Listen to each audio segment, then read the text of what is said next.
Alright guys, today I'm going to talk to y'all about how to make realistic yelps on a mouth call.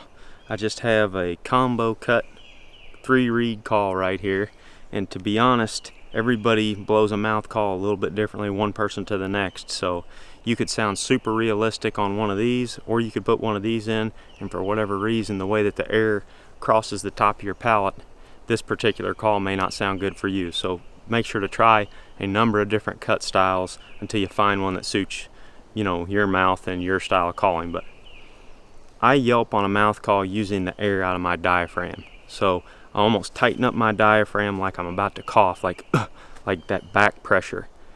And that's what creates that good, crisp, deep tone on the front end of a yelp. At least for me it is. I'll show you what I'm talking about. A lot of people blow a mouth call like this.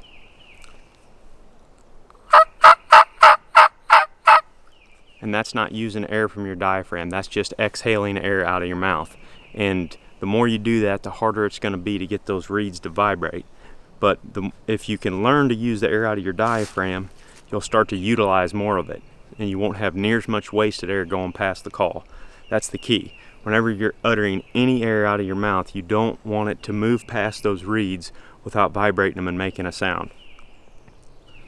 When I'm yelping on one of these things, I'm not using a lot of air pressure. I'll show you what I mean.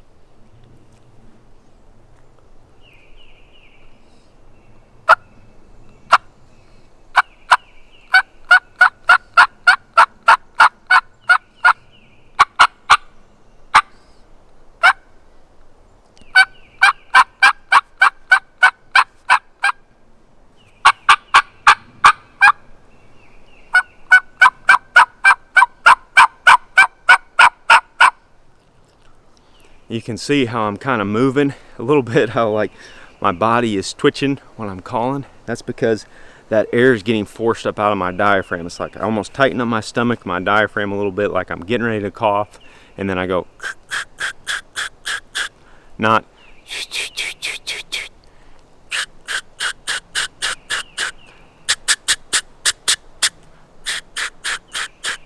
and that's how you get a more realistic yelp out of your mouth call. I'll demonstrate it one more time for you, and just to recap, the key is to make sure that you're not wasting air when you're blowing the call. If you're putting the call in there and it's taken and you're turning red in the face trying to get sound out of those reeds, then you've either got a bad call or you're blowing the call wrong.